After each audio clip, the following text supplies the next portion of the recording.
సహజత్వానికి దగ్గరగా ఉండే సినిమాలు చేస్తూ తెలుగు సినిమా విలువను కాపాడుతున్నారు దర్శకుడు శేఖర్ కమల. మన చుట్టూ ఉండే వ్యక్తుల జీవితాలే ఆయన సినిమాకు కథా వస్తువులు. ఆయన కొత్తగా రూపొందిస్తున్న సినిమా లైఫ్ ఈజ్ బ్యూటిఫుల్. మరి ఆ చిత్ర విశేషాలను ఆయన అడిగి తెలుసుకున్నాం. హాయ్ సార్, ముందుగా all the best life is beautiful సినిమాకి.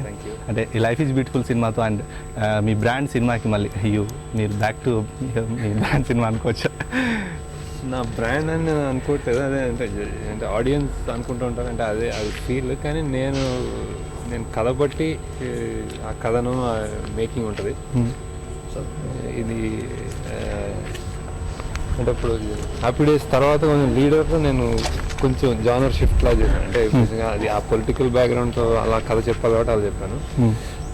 ఇది లైఫ్ ఇస్ బ్యూటిఫుల్ కొంచెం హ్యాపీ డేస్ దగ్గర ఉంటుంది. అంటే నా బ్రాండ్ అంటే మంచి సినిమా అవుతుంది బేసిక్గా. అది అంటే ఒక ఎందుకు చెప్పాలి ఎందుకు తీయాలి అన్నది నాకు ఇంపార్టెంట్ అన్నమాట. సినిమా అసలు అవసరమా, ఇది తీయడం అవసరమా, ఇంత డబ్బు, ఇంత టైము, ఇంత ఎఫర్ట్స్ పెట్టి.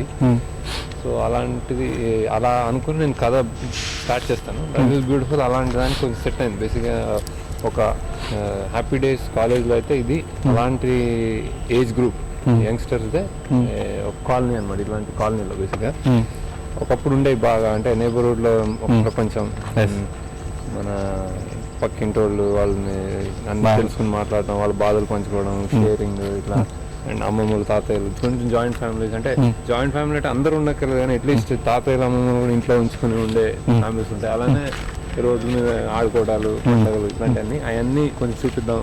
పతంగులు, హోలీ, పండుగలు. సో ఇది స్టార్ట్ చేశాను. సో ఆ నేపథ్యంలో ఒక 6 కథ అది.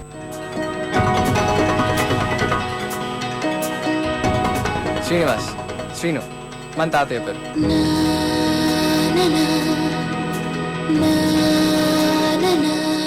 నా పేరు పద్మావతి, పదు మా అమ్మమ్మ పేరు.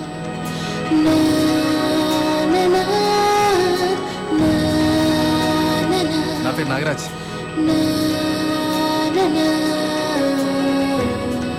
నా పేరు లక్ష్మి అండి. ఇదే ఊరు? మరి వైజాగ్ అండి. ప్రతి సినిమాలో మీరు ఒకటి జనాలకు ఏదో చెప్పాలి, యూత్కి ఏదో వచ్చే సందేశం ఇవ్వాలన్న ఒక తపన ఉంటుంది. ఎందుకని ఒక సినిమా ద్వారా, ఒక సినిమా అనే మాధ్యమం ద్వారా ఇలా చెప్పాలని మీకు ఎందుకు అనిపిస్తుంది? అంటే ముందు నుంచే మీలో ఈ తపన ఉండేదా ఒక డైరెక్టర్? అలా యాక్చువల్గా నేను సినిమా మేకింగే, నేను అసలు ఫిల్మ్ మేకర్ అవుతానని నాకు తెలియదు.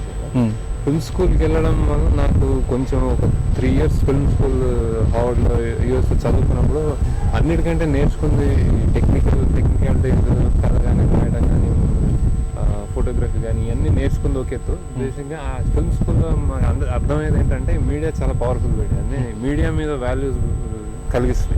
ఉత్తిని నీకు ఇష్టం వచ్చినట్టు, నువ్వు అనుకున్నట్టు, నీకేదో ఏదో మోటివ్స్ తోటి ఉంటాయి, కొన్ని ఈక్వేషన్స్ ఉంటాయి, కానీ మరీ దాని మీద బేస్ చేసుకుని తీయకూడదు. చాలా రెస్పాన్సిబుల్ మీడియా అనేది బాగా డ్రైవ్ చేస్తారు వీళ్ళు. సో అది నాకు ప్రాబ్లీ చదువు మూలన వచ్చిందేమో. సో ఉత్తినే సినిమా తీయడం అనేది నాకు నా వల్ల కనిపిస్తుంది. అంటే సరదా ఏదో టైం ఉంది, కాల్ షీట్లు ఉన్నాయి, డబ్బులు కావాలి, దీంతో అయితే నేను కథ రాయను, సినిమా తీయను. ఒక వ్యాలంటైన్స్ డే లేదు, ఒక గ్రీటింగ్ కార్డ్ లేదు.